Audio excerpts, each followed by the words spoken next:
against Teddy and Marta in our first series, and now it's going to be a little bit different flavor, a little bit more of the Griffin-esque style with Viper playing so much Vladimir bot.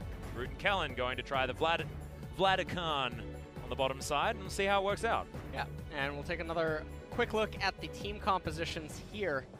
So for Gen.G Green Wings, Lindarang, Malrang, Grace, Root, and Kellin. On the Sion, Sejuani, Irelia, Vladimir, and Rakan. This is a wombo combo in the mid and late game. The issue is that if Irelia goes down, the whole thing goes down if they don't bring someone down with her. Yeah, I think that it's going to be largely about how well Root and Grace can pair together in that mid to late game to try and get the Vanguard's Edge and the Hemo Plague working out at the right times. Whereas on the other side of the map, Gen.G have gone as about as stock standard as you possibly can. Scaling bottom side of the map, level 6 jungler, and then Aftershock and Spellbooks in the other lanes. Let's see how it goes as we get into game 3.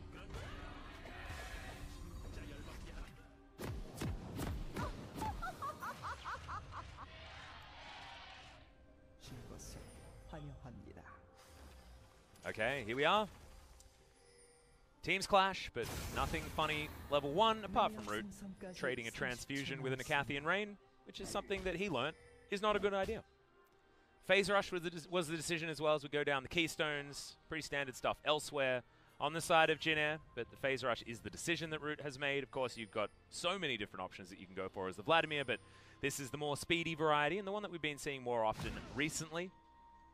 On the other side, it's very, very standard stuff. Fleet Footwork being picked up by Ruler, but Aftershock, Spellbooks, and an Electrocute. Very understandable here. Yep. And the thing about this is that, you know, we talked about what the Gen.G Green Wings composition wants to achieve. On the flip side, for Gen.G, though, a lot of these champions in 2v2s and 3v3s in later stages, they can fare on their own. This isn't just the Ruler show because of how aggressive and all-in the Gen.G Green Wings champion composition is. So their whole thing is about protecting Ruler and making sure that Grace goes down. And if that happens, and Ruler can itemize against Grace or against Root, then I don't know how Gen.G is supposed to actually win a team fight. Very similar to game 1. Yeah, I think so too, and I think that More of Malmortius is another thing that we might be complimenting Ruler on as far as that decision, because we'll be working in his lane, even if it won't be mitigating a lot of Grace's damage. Still certainly a good idea. Has a little bit of effectiveness against the Rakan and the Sejuani as well.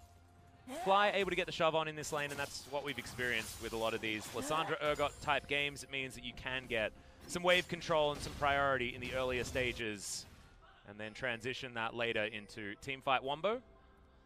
Peanut going to have run of the show with these solo lanes working out very effectively for Gen.G. Malrang now taking the red buff. Lee Sin trying to get the Scuttle Crab priority on the left-hand side. See whether he's going to try and do the double scuttle again. Did that on the Elise and then continued to be basically ahead the entire game from the jungle.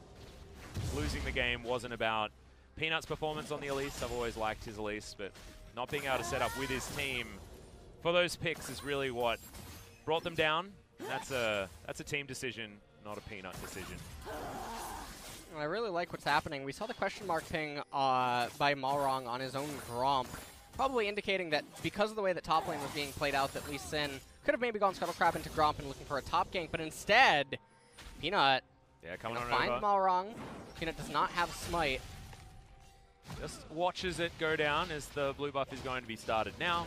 Peanut not able to get in there for the steal, and of course, securing stuff is what Sejuani's pretty damn good at.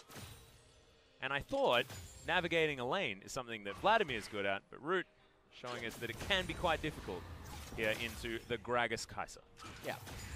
Gragas Kai'Sa, of course, a favorite lane when Kai'Sa was first released. Gragas Kai'Sa and Morgana Kai'Sa were the most popular. Yep. And I actually really like it. Of course, it was popularized in Worlds, the Gragas Kai'Sa lane, mostly. Well, it should be noted that Vladimir does have teleport available, so, and he has a big wave coming in, so we'll see how much of this wave he can end up getting. It should be able to be all of it. You've got a back coming down from Malrang, doesn't want to go for any ganks here onto Ruler. There's Root and Kellin underneath this turret. Root's all transfused up, but has used a potion things should be A-okay here, as Guardian's going to help them sustain through this lane as well as the Rakan passive coming in for that extra little burst of healing after the Gleaming Quill.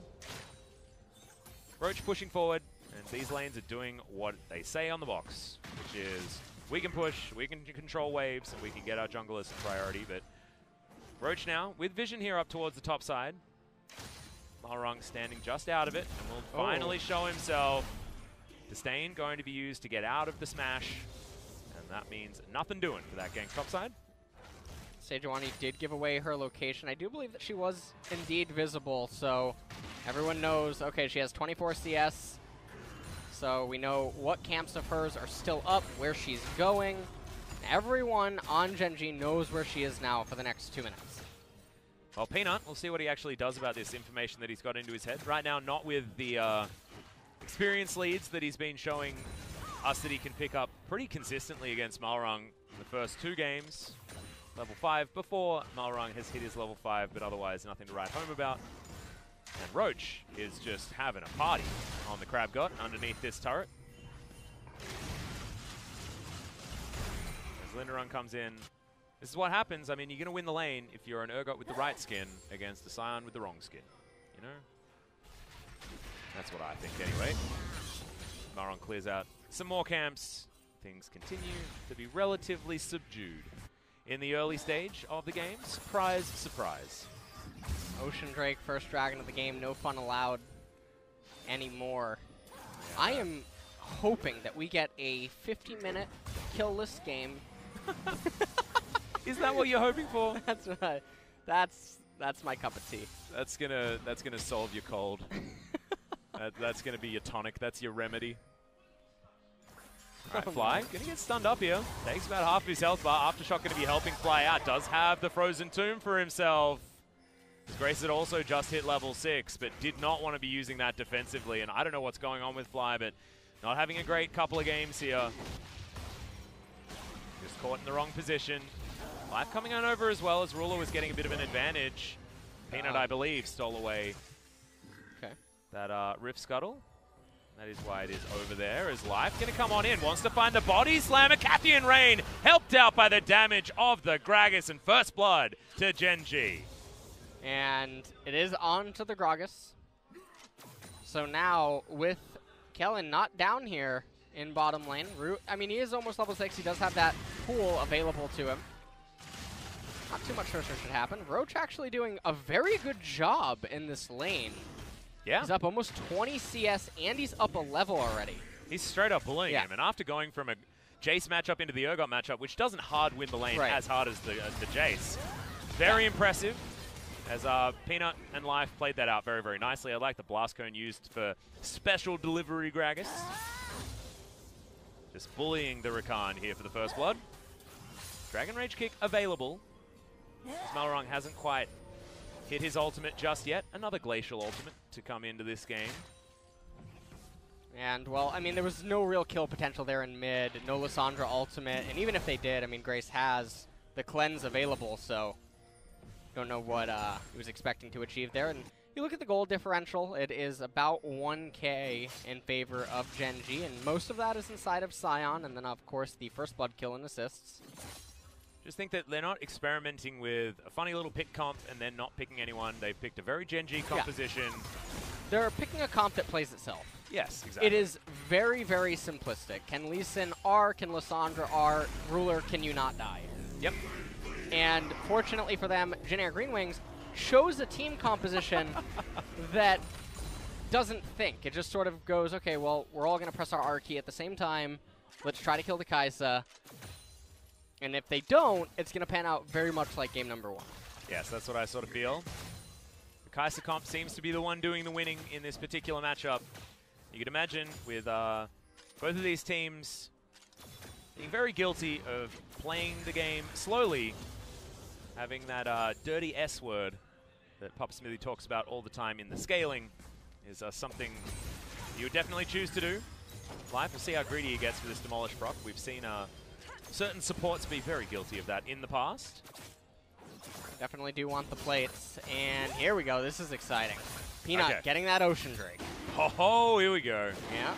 Well, if This you get is it the at, like highlight. before 10 minutes like this, it's definitely a much better Drake than it otherwise could be. But Jinna don't want to give away the high-value Ocean Drake. Usually, Ocean that Drake early. is very valuable if you're trading inside of laning phase. You have to Yeah. be fighting with the opponent in order to make use of that. So maybe we could just leave that Ocean Drake there for the whole game then. oh, well, Okay. nice cancel. Disdain, yeah, going to jump on forward. That's just how Disdain works. Been learning a lot about the old Urgot interactions with the Disdain. It's very funny when you Disdain into a Justice Punch, because it's like he leapfrogs you at very high speed. That's a fun one. Well, Urgot still almost 20 CS ahead, almost has that Black Cleaver completed, and still has the Ignite available, so... Yes, laning phase going very, very well for him as Life. We've seen this play before as Roach, now in an absolutely awful position, gets chomped down, and Lindarang is very, very healthy. The flash has to be used, and I need to see the start of that story to understand what the heck just happened. All right, okay. When the replay comes, we're just going to let it happen. There Okay, are no deal, words deal. that can capture That viewing Magnificent. experience, yes, okay, okay. I hope we do get the replay then. I'm hoping. Or it might just have a little bit too much goodness. I mean, there was no kill that came in, so maybe they're just like, no, we don't need a replay for that one. But having that flash on cooldown is actually quite important because Roach wanted to be going aggressive and does have the Ignite available, so now can't get any of these flash disdains. Towards the top side is Peanut. Does land that one onto Malrang. Grace in a bit of control here in the mid lane though, and control wards eyeing each other off in the Dragon Pit. It's the Ocean Drake. He's thinking about going back to sleep. They woke him up and he doesn't really like it too much. Alright, Peanut gonna come back in here. A lot of members of Jinna and Gen.G around this bottom side, but with Root farming things out, might be that Gen.G can start this one up again, but not even gonna be able to kill that ward. It's gonna regen. I think Aurelia is actually just going Trinity Force first right away. Yeah, it doesn't actually even think that the Tiamat's necessary. And I do have to say that Grace is doing a pretty good job inside of this lane, actually managing to beat Fly in the CS department as well. I mean, some stuff did happen early on, but for the most part, not too much action actually going on across the board. Only one plate has been taken this game, and that's in top lane. Yeah, taken by the Urgot. Yep. 12 minutes in, 2 minutes before those plates are going to fall down. Bottom lane missing a plate as well. There was a big old picture of Vladimir hanging over that one, so couldn't actually see that. But that's a 4 down there as well, so about 320 extra gold. Going into the hands of Gen.G, which is why we see slightly more than just First Blood gold lead coming in for this squad. I'm not sure how this lane reached this point, though. I mean, there was a point where Roach was up a level, or maybe not an entire level, but he was up in CS, he was up a level, he was up Summoner Spell advantage, and then somehow Lindarang managed to bring it back, and you can just see the items that he has. It's very, very difficult now for Roach inside of this laning phase until he completes that Black Cleaver. Lindarang going to end up picking himself up a plate here.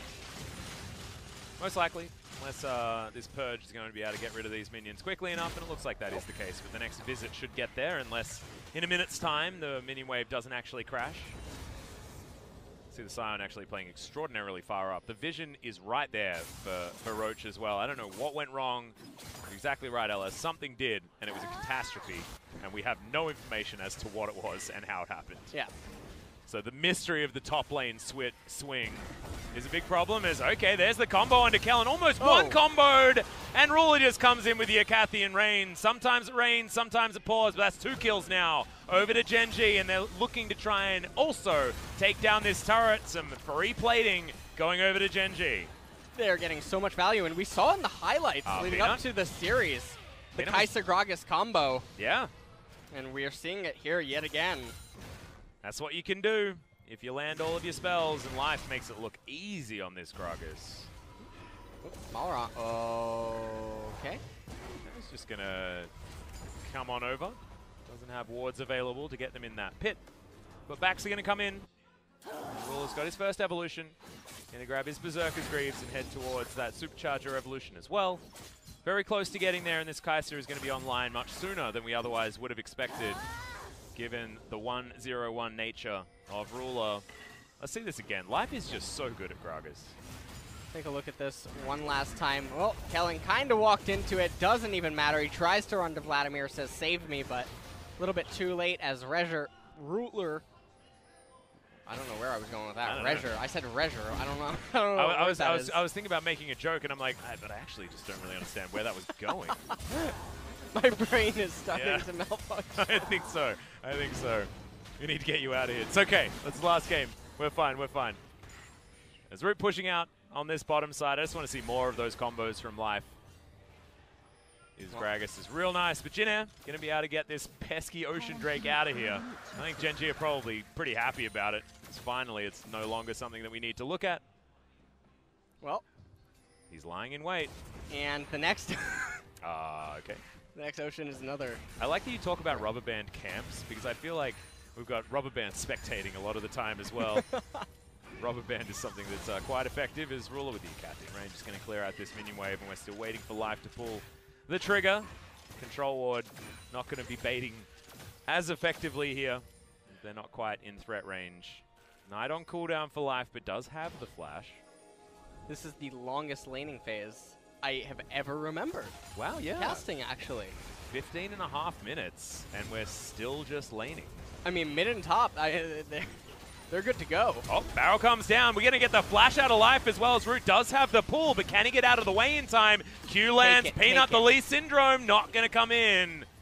He respected the extra health he can get back as the Vladimir, but it wouldn't be this series without a Q landing from Lee Sin on a very low health target and someone not going in. Well, Captain Careful coming out. That's what's going on here. Very interesting though. I felt like Peanut was a little bit off the board as Frozen Tomb comes in and immediately Grace is going to cleanse out of it. Are you okay? I'm not. I don't know. Just to clue you guys in at home, Ellis just looked over to me with a very surprised look on his face. Well, at this point now we're getting some more Urgot on Scion action. And I don't know what to say at this point in the game. Rift Herald's an option. Everyone can make each other sort of force things. When Scion has priority, you would think that the jungler would come over and try to get the Rift Herald, especially because your mid laner's actually winning a counter matchup in mid. Yeah. I don't quite know exactly what's going on. The itemization right now for Jin Air Green Wings is actually superior to that of Gen.G's. They're going to manage to get themselves the Rift Herald. Or maybe they can convert this into a mid-tier 1 turret. Well, all the neutral objectives have actually gone the way of Jin Air this time around. They don't have anywhere near a gold lead just yet because Gen.G have picked up those extra kills. The turret plates did go in their favor. So they were able to knock down the turrets a little bit better. Top lane outer, I think, was the only one that actually suffered a turret plate loss for Jin Air Green Wings, and Gen.G got one in almost every lane. Fly is still able to push things further forward and very even on CS, despite Grace being able to pick up this whole wave. Tiamat there means that it's going to be a very quick thing as well, as Lindarang's just continuing to win trades against Roach. Black Cleaver not enough to overcome this. The Bramble Vest just seemed like that was the tipping point. If we talk about things that aren't enough, then with the Jin Air Green Wings, we talked about, okay, Vladimir, Aurelia need to get the engage onto Ruler. They have to find a way to delete him, because otherwise they're always just going to lose the fight. He's just going to deal too much damage, and he's going to have too many resistances. But hold that thought. Yep, okay. That was a flash. Fly's going to get out with the claw. Another great barrel comes in from Life as Peanut does follow this Q and just safeguards his way out. The train comes on in. They're looking to bully Fly, but no, says Live. He's able to get a lot of work done off the side, but Ruler able to do so as well. They get rid of Fly eventually, but the trade goes in favor of Gen.G. Yeah. And they trade mid laners right there. Lissandra's almost going to have teleport available, but not too much ground being gained by either team. I thought that was an extra kill, actually, so an even 1-for-1, actually. Well, Malrang missed his ult, so that's what ended up happening there. But as I was just mentioning, if you don't have a... We'll take a look at this. So Fly decides to flash forward, get stunned up right away, and not to be outdone. Malrang throws the ultimate, completely whiffs. Peanut finally manages to get something done, and then tells Fly, you know what, actually you die. Yeah. So, Peanut lives though, able to safeguard his way out, yeah. He did almost make it away. And then at that point, Root arrives, so the fighting had to stop. But Urgot, in the meanwhile, was getting some waves up in the top lane. Yeah, there we go. Was a 4v5 scenario that Gen.G managed to get a 1-for-1 in, so not bad for them. And the Rage Blade is done. Ruler is now definitely a very scary Kai'Sa on this Gen.G squad, but we saw it a little bit in that last fight. It's hard for him to find an avenue to get in there. Lindarang's creating lots of zones of control, and Root is threatening with that Hemo Plague at all times. Grace there with the Vanguard's Edge can be very sticky onto the Kai'Sa despite her many displacement options in the Supercharger and the Killer Instinct. It'll be about Ruler playing like a god, like he can do. Huguenoland going to give away the position of Malrang and Kellin. And another Ocean Drake, of course. At this point, we just have to, I mean, Ruler just has to start building the durability items. He doesn't need to deal any more damage because all the members on Gen Green Wings are going to be extremely tanky as it is. Well, that's a Vladimir that can't actually get into this fight anymore, as Ruler just chunked him out to no end. The Supercharger, when it looked like he was going the wrong direction, was a very, very cute move, making sure that Root didn't really have too many follow-up options. Roach and Lindarang still fighting. Still confusing me as to how that lane is turned around so significantly. And Jin, are they just going to go and take this dragon? Because Gen.G haven't actually done too much to stop them as of yet when it comes to these neutral objectives. Like Gen.G want to get themselves an Ocean Drake so that the third one of the game can spawn. Aha, the third Ocean Drake. Yep. I think that's where the smart money is. We're gonna ocean our way through. Oh my! Yet again. God. Shelly she hasn't spent a lot of time on the Rift in this series. This is twice now. Yeah, dude. You can't make this up. Look at my face. Do you see surprise? It was just a cask for a Shelly trade, just to make sure that Life doesn't have that for this next team fight. The Jin Air, definitely a mistake. Not one that you want to see as a Jin Air fan, as Life is once again just body blocking, and that is an ocean apiece, and the next one's a mountain. All right, we're moving into real dragon territory after this one. So give it 5 minutes, and then we might see some more fighting. Lindarang just splitting on this Scion very, very nicely. Now we've got Righteous Glories on both sides, Black Cleaver in there as well, and you can imagine that Lindarang probably wants to get back home and also start augmenting this item build. Well, at this point, Mountain is actually the next dragon, so a little bit of saving grace. Yep. Coming up in terms of dragon RNG, and I mean, on paper, a lot of people are probably watching this like, okay, Gen Green Wings is only down 2,000 gold. No. There's the base champion scaling that you have to entertain. And even though a lot of people are like, oh, isn't Aurelia and Vladimir really strong? Yes, they are. But inside of this composition, they're accompanied by a Rakana Sejuani and a Scion. If they don't just gimp Ruler, they're on a ticking time bomb, and Ruler's just going to keep getting resistances from here on out. Yeah, he's got I don't know how you're going to bring already. him down. It's going to be very, very hard. But Jin Air made the impossible possible in game number 2. Can they do it again here in game number 3? Because, honestly, the games look pretty similar at this stage. And Jin Air were able to turn it back around. This time, Grace on the Aurelia instead of on the Zoe that he had such an incredible MVP performance on. One of the better Zoes that we've seen so far this year, I think. As far as the pop-offs and getting all of the bubbles in the right spots. CuVee also had a pretty impressive Zoe performance as well. 3-minute laning phase. Yeah, we're still doing it. Hey, at least we've got a swap. We got a swap. Hey! We got the turret to fall on the bottom side of the map. Gen.G getting out of this laning phase now. We've done it. We've broken open the bottom lane outer turret. Well, at this point, the next major objective is definitely going to be the Mountain, followed by the Baron, as I don't think either team really have Baron on their agenda yet. Not quite. That being said, Gen.G certainly have the faster Baron of the two teams without an AD carry. It certainly is something that is a bit of a no-brainer. Even as a play-by-play commentator, I know that one. I also know that Fly is definitely in trouble. Ring of Frost is there. Claw of Doom going to get him over the Vanguard's edge as another ultimate is going to go wide. However, Kellin gets in there. Kick back from Peanut to save himself, but not Life, who's going to get taken out by Grace. That's one, but could have been a bunch more, I think, for Jin Air. Yeah, I don't think that they can turn this into a Baron, but it might be what they're thinking about. So much vision surrounding this Baron pit as well, as this turret is being zoomed in on for some reason. Yes, it is relatively low. Yeah. Roach is down there in the bottom lane, continuing to farm. He is very good at that. He is. He's been doing it a lot. The splitting has certainly been a thing. As the passive is going to pop, yeah, Root doesn't actually use the pull. As Kellin is finally going to join him, and thankfully Transfusion is going to keep Root topped up on health relatively soon, but Ruler does have to be respected. It's getting scary for these Jin Air players to deal with the Kai'Sa. And at this point, Mountain, minute and a half. You could just concede top tier 1 turret, doesn't matter. You can lock the waves at top tier 2 if you're Gen.G. Just make sure that you prioritize vision around the dragon and secure that, because it's such an important Drake for your team composition. Lindarang wanted nothing to do with Roach just there. He wanted to try and get Fly, but the Righteous Glory was cancelled. That feels really bad. Oh dear. Roach's Flash is also on cooldown for some reason. Well, it's alright. He has Spellbook. Maybe he'll swap it out for something. Okay.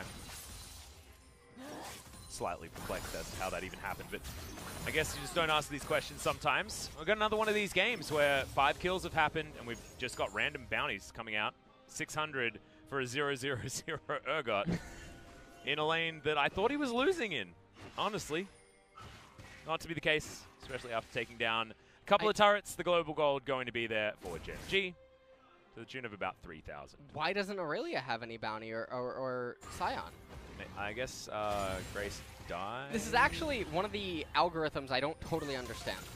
Yeah, I mean, there's a lot of weird stuff, and it's about global gold, and it's divided by 4. And what?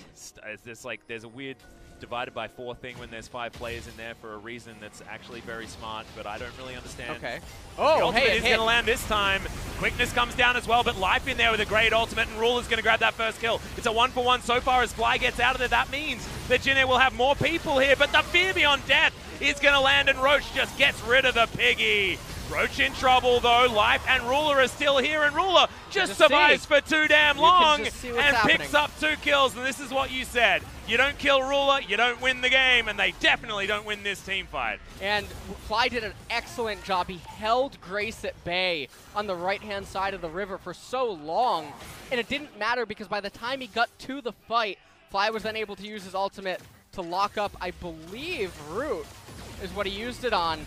And if Ruler doesn't go down, you cannot win the fight. And Ruler's positioning was absolutely beautiful, but what I want to point out as well is that Fear Beyond Death from Roach was life-saving for this team, because it gave Ruler so much space where he was actually able to go. And what did we talk about before? Jin Air's composition is very good at making no Ruler zones to get damage down. That wasn't the case in this fight as we have a look at it again. Take a look at this team fight.